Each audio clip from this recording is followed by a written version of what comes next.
Halo semuanya, selamat datang di talk show Sorot Waktu. Sorotan inspirasi dan perjalanan waktu. Bersama aku Altaf, ditemenin sama partner aku di sini. Dani. Nah, di episode kali ini tuh kita akan bawakan tema yang mungkin cukup relate buat mahasiswa-mahasiswa di Jogja ini, Dan. Apa nih kira-kira yang cocok?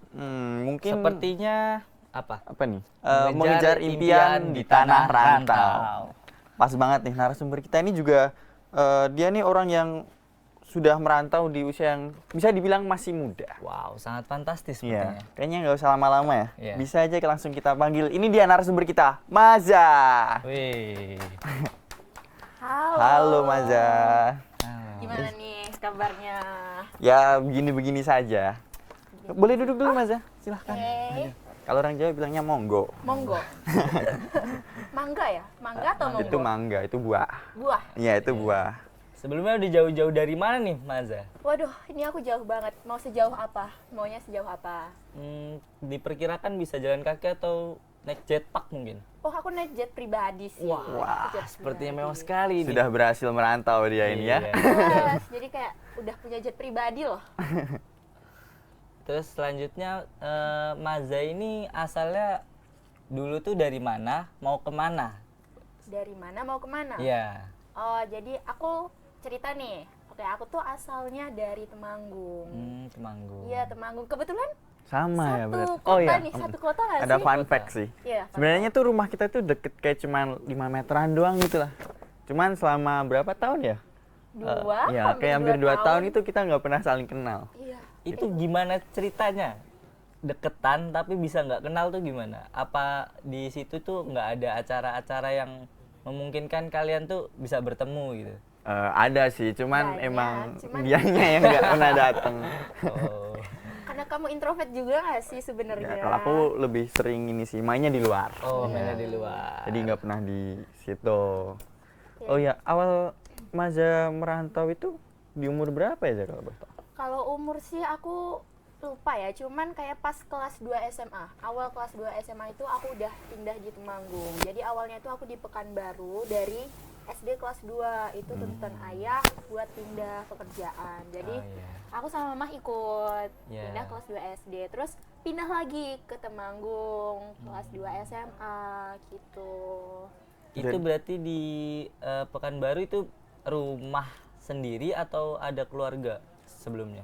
Di Pekanbaru itu sebelumnya nggak ada keluarga, nggak ada siapa-siapa. Nggak ada Terus kayak siapa-siapa. ya udah ayah kayak modal nekat aja kan. Terus akhirnya di iya. sana ya udah punya rumah sendiri. Hmm. Jadi ya udah domisili sana lah. KTP aku aja udah KTP Pekanbaru loh. Tapi kamu aslinya lahir di? Temanggung. Oh, kamu aslinya di Iya, Temanggung. aslinya di Temanggung. Cuman KTP sekarang di Pekanbaru. Berarti dari masih bayi ya kamu Iya, ya, masih bayi. merantau. Merantau, udah rantau banget. Berarti ke Temanggung tuh pulang lagi. Iya, pulang lagi, balik lagi. Sekarang merantau lagi ke Merantau. sini. Ke Jogja. Hidup Oh, iya. penuh dengan rantauan tuh keras ya. Keras banget. Untuk orang tua sendiri itu aslinya mana sih sebenarnya? Atau mix? Aslinya itu sebenarnya sama-sama Temanggung. Jadi kayak di Pekanbaru cuman merantau aja. Temanggung mungkin mix sih, Temanggung Keranggan. Kayaknya Altaf doang ya yang tahu Iya, ya. Wah, one and only, iya. One cuma and aku only yang tahu. Altaf, Iya. Kalau ini Ja, aku mau tanya nih. Awalnya yang mendorong Maza untuk merantau itu apa sih? Yang ngedorong aku buat ngerantau itu sebenarnya ya itu karena keinginan aku sendiri. Karena aku I want something new in my life gitu loh. Jadi kayak aku butuh suasana baru. Soalnya kan kayak aku di Pekanbaru kan dari kecil dah, dari Iya. kecil. Jadi kayak udah aduh bosen nih di sini suasananya gini-gini terus. Akhirnya aku mutusin buat aku harus ngerantau nih biar aku dapat pengalaman-pengalaman baru gitu. Jadi kayak ya udah deh aku di Temanggung sendiri. Tapi itu benar-benar izinnya tuh nggak mudah. Aku tuh dapat izin ngerantau setahun deh. Setahun itu aku baru diizinin buat ngerantau. Jadi perjuangan banget sih aku di Temanggung sendiri ini. Apalagi aku cewek kan, anak tunggal juga. Jadi waduh sulit banget diperbolehin ngerantau ini sebenarnya. Kalau boleh tahu nih, dari setahun kamu berjuang untuk dapat izin tuh, kamu ngapain aja? Kayak mungkin cuman mancing-mancing doang, atau mungkin kamu malah bener-bener sampai nekat marah sama orang tua Itu sampai bilang pernah sih. itu gimana pernah. itu ceritanya itu? Itu pernah jadi kayak ngambek kan. Ini awalnya tuh dari SMA mau di Temanggung kan, cuman pas itu COVID ya, pas COVID nggak ada Iya. penerbangan, jalur darat pun juga nggak ada. Jadi pas kelas 2 SMA itu kebetulan ada ya, walaupun curang-curang gitu ya, curang-curang. Jalur belakang ya? Iya, jalur belakang. Privilege sepertinya nih. Oh, iya. Privilege nih. Nah itu di sana aku bener-bener sempet ngambek, itu aku ngambek, bahkan nilai aku pas kelas 1 itu down, anjlok gitu. iya. Tapi ya nggak anjlok-anjlok banget, cuman kayak udah kayak nggak ada niat di sana. Jadi orang tua juga mungkin mikir kan, ini bocah kenapa nih kok jadi gini gitu. Terus juga kayak nunjukin apa ya, ngeliatin, mah ini loh sekolahnya bagus di sana, mah ini bagus, mah kalau aku di sana aku bakal gini-gini. Jadi udah ada planning juga dari akunya. Jadi akhirnya mungkin diperbolehkan itu karena ya udahlah anaknya juga mau gitu. Akhirnya diperbolehin. Untuk Mbak Maza sendiri nih kan kayak Gen Z, kita nih sebagai Gen Z Gen kan Z biasanya banget ya kan? biasanya kan kayak ikut-ikutan teman atau iya. gimana temennya ngerantau, kita juga pengen ngerantau. Apa ada dari ikutan-ikutan temen itu Mbak Maza kayak pengen banget gitu sampai memaksa orang tua seperti itu atau gimana? Oh, kalau ikutan teman sih enggak, itu pure karena diri aku sendiri. Soalnya teman-teman aku tuh malah nggak dibolehin ngerantau. Jadi mereka itu kayak ya udah, apalagi anak cewek tetap stay di rumah aja. Itu memang keinginan aku buat ngerantau. Cuman emang akunya yang agak bebal mungkin ya, jadi kayak maksa untuk ngerantau. Tapi di sisi lain ada nggak sih kenapa kamu memilih Temanggung sebagai tempat perantauan pertama? Karena aku ini juga orang sana kan. Kayak aku ngeliat di Temanggung itu bisa dibilang kota kecil yang mungkin nggak ada apa-apanya dibanding kota lainnya. Kenapa kamu bisa ke Temanggung? Mungkin karena itu tempat lahir aku, terus di sana juga banyak keluarga. Itu pasti faktor utamanya. Cuman karena apa ya, faktor lainnya itu karena nggak dibolehin ke kota lain. Itu sih apa ya, aku tuh dikasih pilihan, kamu kalau mau di Jawa, di Temanggung, itu karena masih SMA, mungkin masih SMA juga, jadi Temanggung aja. Jadi kayak aku ya udahlah, gimana caranya biar aku keluar dari Pekanbaru ini, ya udah aku milih Temanggung. Temanggung juga karena kan masih banyak saudara, terus juga menurut aku Temanggung itu mungkin karena aku udah terbiasa di Pekanbaru, jadi Temanggung ini bener-bener kota yang menurut aku kayak wah ada gunungnya gitu kan, jadi aku bisa wisata kalau ke gunung deket, iya. Emang Terus banyak. juga, iya kan, terus juga aku bisa ketemu sawah, bisa ngelihat sawah, soalnya di Pekanbaru nggak ada sawah. Ya, Ya, jadi pemandangan-pemandangan kayak- alam yang iya, indah lah ya. pemandangan Berarti alam. Temanggung. Pekanbaru itu masih kota gitu ya? Iya, kota gede, Bener-bener yang Padat. sepadat itu. padat. Ya bisa dibilang kalau di kotanya itu padat, cuman kalau di daerah-daerah pas pelosoknya itu ya masih hutan. Cuman kan aku nggak di sananya, jadi aku ngeliatnya ya udah kota-kota, gedung-gedung tinggi. Terus di Temanggung kayak vibes-nya beda aja gitu. Oh, oke. Nah, untuk kayak berarti orang tuanya Mbak Maza ini dua-duanya di Pekanbaru. Iya, sekarang stay-nya di Pekanbaru. Nah, untuk di Temanggung sendiri Mbak Maza tuh tinggal bareng siapa kalau boleh tahu? Aku tinggal bareng om sama tante aku yang kebetulan tetangga Alta. Ya, kalau itu aku kenal. Iya. Kenal juga? Kalau Jauh sama banget omnya, nggak sih iya. sama omnya? Sama Kenal omnya, dekat om lah. aku, iya. Tapi kalau sama dia aku nggak tahu. Ya, mungkin kita pernah ngelihat, cuman kita nggak sadar aja ya. Ya mungkin kayak gitu ya. Iya. Kayaknya untuk saat ini pertanyaannya itu dulu aja Mbak Maza. Iya, dikit dulu saja. Kayaknya kita bisa lanjut di segmen berikutnya nggak sih? Iya. Udah kalau gitu kita tutup segmen ini dan kita akan lanjut ke segmen berikutnya.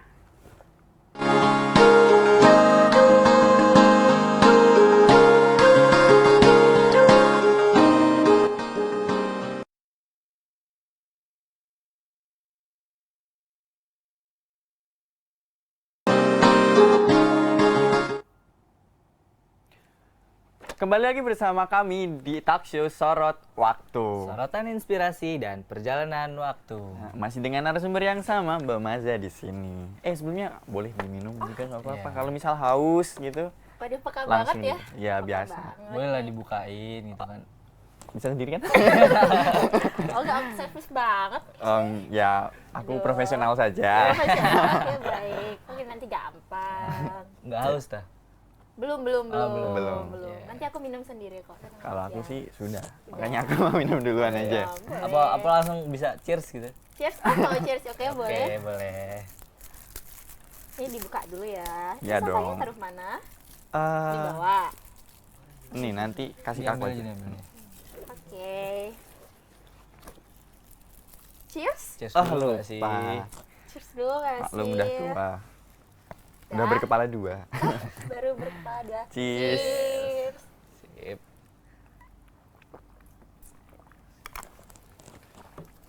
Sedikit menghilangkan dahaga.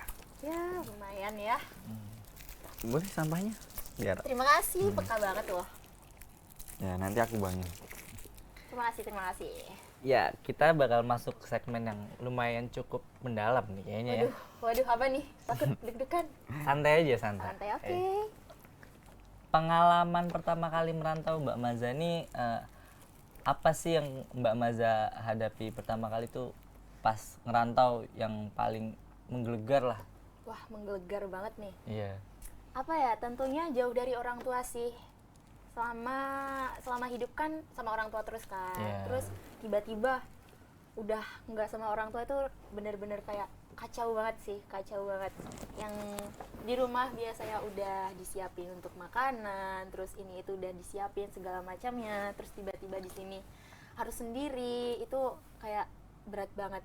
Itu bener-bener aku harus apa ya, adaptasi lagi sama diri aku, terus juga tinggal sama om aku kan juga tentu tradisinya di keluarga kan beda ya, beda jelas, kan. ya. Jadi peraturan di keluarga aku kayak gini, terus di om aku kayak gini, jadi aku harus adaptasi lagi. Itu bener-bener cukup sulit sih bagi aku untuk adaptasi gitu. Apalagi cuacanya Beda kayak Oh, ya. adaptasi daerah ya kalau itu ya. di Pekanbaru panas banget, sumpah itu panas banget. Berarti Sedangkan kayak di bangunnya Temanggung- susah gitu. Hah? Bangun pagi tuh kayaknya Nah, susah itu, ya. itu juga terus bangun pagi. Apa namanya? Cuaca kayak di Temanggung kan dingin Dingin. juga Ya, dingin kan, banget. dingin banget. Terus juga kalau di Pekanbaru itu jam maghribnya itu bisa jam 7 baru maghrib. Sedangkan di Jawa kan jam 6 itu udah Ya, gelap ya. setengah Iya, 6 setengah itu 6 udah itu udah gelap. gelap.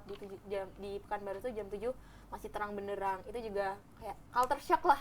Kayak, oh my god, ternyata gini. Ah, ngomong-ngomong soal culture shock nih, pas banget nih.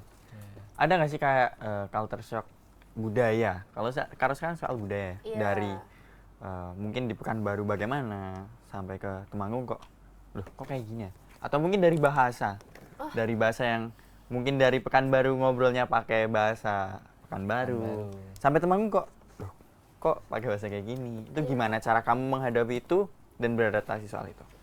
Itu juga cukup lumayan sulit ya buat aku, karena aku memang biasanya sehari-hari bahasa Indonesia, terus tiba-tiba di Temanggung itu bahasa Jawa kadang ke orang tua itu harus halus ya ngomongnya ya. Iya. Itu kayak waduh, aku bisa nggak ya? Terus kalau mau bilang maaf aku nggak bisa bahasa Jawa, itu kan kayak kurang gimana gitu kan sama Iya, orang tua. betul. Apalagi orang tua kadang ada yang mungkin nggak lancar bahasa Indonesianya di Temanggung gitu Iya, kan. Nah betul. itu bener-bener waduh ini gimana ya, apa aku harus belajar ya, apa aku beli kamus bahasa Jawa ya. Itu aku Waduh. sempat kepikiran gitu.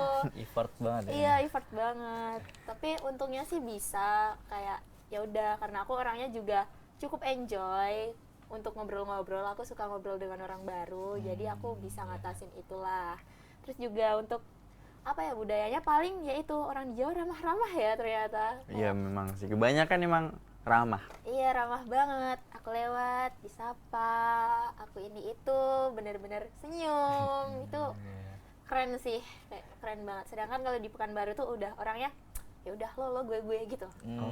Jadi itu Jadi cuek lah ya. Iya, cukup berbeda gitu.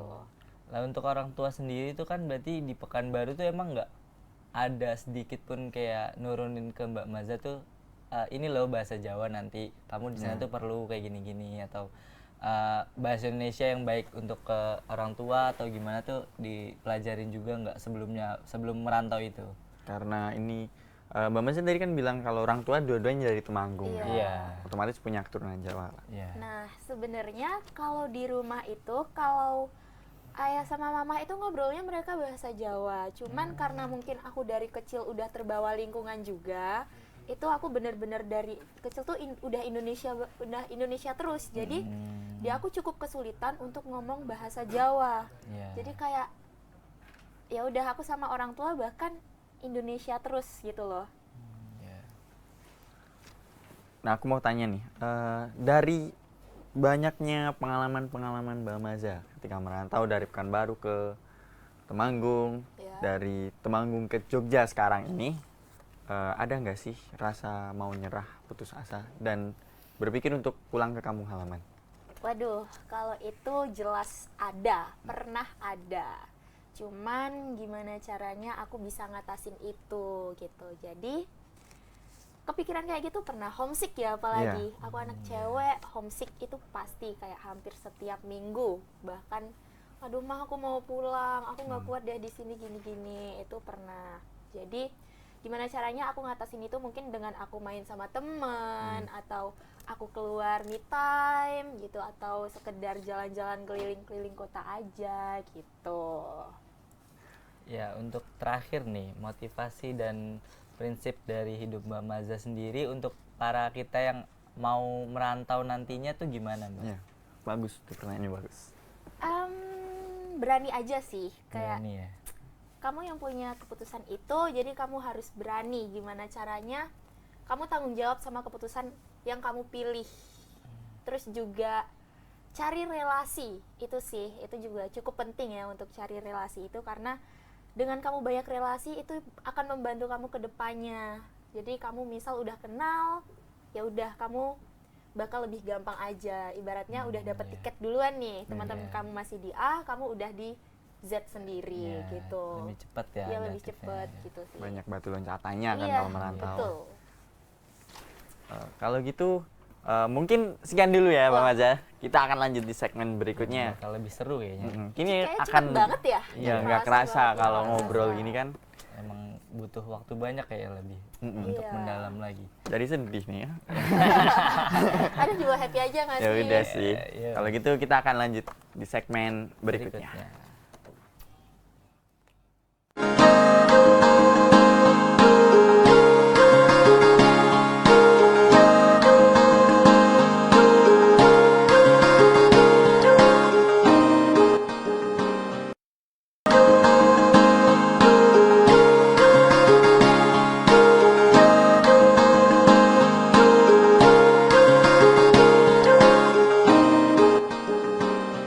Kembali lagi bersama kami di Sorot Sorot Waktu. Sorotan inspirasi dan perjalanan waktu. Pas banget ya tagline-nya, disorot inspirasinya. Waduh, emang keren sih. Ya. Program kalian emang Aduh, yang terbaik lah pokoknya lah. terbaik banget. Ini di segmen ini kayak kita bakal seru-seruan aja nggak sih? Iya, kita having fun aja lah. Mungkin Boleh ada apa tuh? nanti ada pertanyaan-pertanyaan tentang apa sih yang bakal dilakuin Maza di kedepannya lah. Waduh, Tapi apa sebelum ya? itu, aku mau nanya nih, Apa boleh? ada nggak sih momen-momen yang membanggakan atau bahkan pencapaian Maza selama ini setelah merantau jauh dari kampung halaman? Waduh, itu banyak ya. Aku bukan sombong loh. Ya, nggak apa-apa. Diobrolin aja. Kita juga ngobrol kok di sini. santai. Santai. Santai. Chill aja. Cukup banyak ya. Kayak aku bisa survive sendiri aja itu udah cukup Iya membanggakan. sih, Bukan betul cukup banget ya, sih. itu udah sangat membanggakan di diri aku. Karena ya kapan lagi ya hidup sendiri, Iya. ngatur semuanya sendiri. Itu udah hal yang paling membanggakan. Terus juga aku bisa kemana-mana sendiri. Terus aku udah bisa apa ya, kayak udah bisa nyuci piring, masak dan segala macamnya sendiri, bersihin semuanya sendiri, belanja sendiri, itu udah cukup wah bagi aku. Terus juga aku di sini udah termasuk berkembang ya. Aku bilangnya aku udah merasa berkembang karena dari di kampus pun aku juga udah ikut berbagai kegiatan dari himpunan mahasiswa, terus juga kepanitiaan, bahkan aku udah pernah kerja loh gitu. Jadi Oh, jadi kamu kuliah nih sambil kerja? iya betul, itu di semester 2 aku udah sambil kerja jadi housewife. Itu di daerah Bodean. Bagi waktunya nggak susah gitu kalau buat kuliah sama kerja sendiri. Sebenarnya sih bagi waktu itu buat aku cukup susahnya itu pas bentrok dengan event. Jadi itu kayak bener-bener di sehari itu aku bisa full kegiatan sampai nggak tidur. Kalau misal cuman kuliah kerja part time gitu aku masih bisa, soalnya dari kerjaan aku juga cukup enak ya, kayak pembagian waktunya, jadi kayak mereka yang ngikutin jadwal kuliah kita, jadwal kegiatan Fleksibel kita. Iya, fleksibel gitu. Kalau dari Mas sendiri ada nggak nih tips buat para mahasiswa-mahasiswa terutama yang masih maba untuk gimana sih cara kita berani buat melangkah untuk kerja sambil kuliah? Tipsnya sih sebenarnya kalian harus prioritasin dulu nih. Kalian itu tujuannya di sini mau kuliah atau mau kerja. Kalau kalian udah tahu mau kuliah, ya udah kalian benar-benar prioritasin kuliah dulu. Kuliah kalian ini jangan sampai terbengkalai. Cuman kalau emang kepepet banget nih, butuh atau wah aku pengen ngerasain kerja, gimana ya kerja sambil kuliah itu gitu. Itu juga kalian harus benar-benar bisa bagi waktu dan kalian harus yakin aku bisa gitu. Jangan ntar tiba-tiba udah keenakan kerja malah kuliahnya yang terbengkalai. Ditinggal, Biasanya kan ya. gitu ya, apalagi udah kenal duit gitu kan. Jadi keasikan kerja gitu. Terus juga harus berani itu tadi yang aku bilang, harus berani bertanggung jawab sama diri sendiri. Karena ya kalau bukan diri sendiri siapa lagi gitu loh. Dan juga kalau ada masalah apapun itu diusahain cerita sama teman-teman terdekat atau keluarga, orang tua gitu. Karena nggak banyak juga kan kasus-kasus mahasiswa yang malah berakhir bunuh diri karena stres sendiri gitu kan. Karena Jadi, dia nggak punya tempat untuk iya, cerita masalahnya. kan. Jadi harus diusahain gimana pun caranya cerita. Terus juga sekali-kali me time itu nggak apa-apa, self reward, it's okay, nggak Nanti apa-apa. jangan keseringan aja lah ya. Iya itu Boncos. boncos ya, jatuhnya boncos. Waduh, jangan-jangan mas-masnya ini. Wah, kita mah self reward juga apa sih paling? Paling cuman es teh doang udah self reward ya. Es teh doang udah self reward. Ini self reward. Wah, rewardnya teh ya. Iya.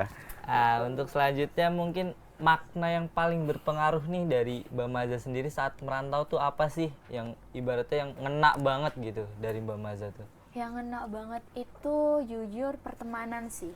Apalagi dari SMA ke kuliah itu tentu kepribadian asli kita tuh udah kelihatan kan. Iya, Udah masuk di fase bisa dibilang dewasa ya. Iya. Kuliah ya, kayak mencari jati diri.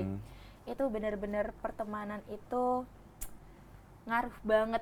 Ngaruh banget. Jadi gimana caranya kita juga nggak terjerumus ke dalam toksik ya, udah bisa bilang. Maksudnya di Ya, lingkungan kayak yang lingkungan negatif. toksik, ya, negatif. ya. Jadi kayak kalau kamu udah sampai ke lingkungan negatif, tinggalin, langsung cut off aja. Itu bakal ngaruh banget. Dan itu yang bakal ngebawa kita kayak nunjukin kita itu mau mengarahkan kemana. Karena kalau bukan, ya itu diri kita siapa lagi. Jangan sampai kamu tuh terjerumus ke hal-hal itu. Karena kalau udah terjerumus itu bakal susah banget, ya nggak sih? Kayak keasikan. iya, keasikan, malah kita jadi lupa diri. Iya, betul. Bahkan bisa ngerubah diri juga kan itu. Bener Itu banget. sih. Kayak, Kalau aku mau nanya nih, sekalian mungkin Mbak Maza bisa lah ngasih pesan ke para penonton buat yang sedang merantau, apa yang mau diungkapin buat Mbak Maza? Kasih tipsnya dong. tipsnya tetap semangat. Ini basic banget ya, semangat ya. Iya. Udah basic banget. Mungkin yang lebih Apa mendorong ya? gitu lah Yang ibaratnya. lebih mendorong, pokoknya kalian inget aja tujuan awal kalian ngerantau itu apa. Jadi kalian harus bisa ngebuktiin gimana caranya tujuan kalian itu tercapai, goals kalian itu tercapai. Jadi kalau kalian lagi down atau apa, langsung mungkin boleh buka notes atau iya. apa ya, kayak jalan-jalan. Jadi oh, tujuan aku kan awalnya gini. Jadi itu iya. pasti memacu diri kita buat udah aku harus semangat lagi nih gitu. Jadi ingat tujuan kalian kesini apa, ingat tujuan kalian merantau itu apa, dan harus berpositif thinking terus sih. Itu bisa menjadi salah satu faktor buat macu diri, adrenalin kita lebih terpacu gitu. Gitu. Makasih banget nih Mbak Maza nih ya, udah kerasa ya. Iya, udah nggak kerasa 30 waktu menit udah kita mau selesai ngobrol. nih. Aduh, aku juga terima kasih banget nih udah undang aku buat sharing-sharing. Ya, nggak apa-apa. Aku Aku juga. merasa wah banget nih. Ini makasih banget buat kita nih ya. Iya. Udah Mbak Maza Bisa udah mau meluangkan waktu ya, untuk meluangkan kita. waktu untuk kita. Dan untuk para penonton juga makasih banget udah menyaksikan sampai akhir. Jadi kesimpulan yang bisa kita ambil dari Mbak Maza ini adalah kita harus mengejar mimpi. Bahkan ada yang bilang belajarlah sampai negeri Cina ya kan? Iya, Ya, betul. Ya begitulah. Mungkin sekian dari talkshow kita hari ini ya. Iya, betul. Di episode hari ini. Sekian dari kita berdua dan Mbak Maza. Terima kasih dan sampai jumpa. Sampai jumpa. Adalah kunci untuk kita menaklukkan dunia, berlari-lari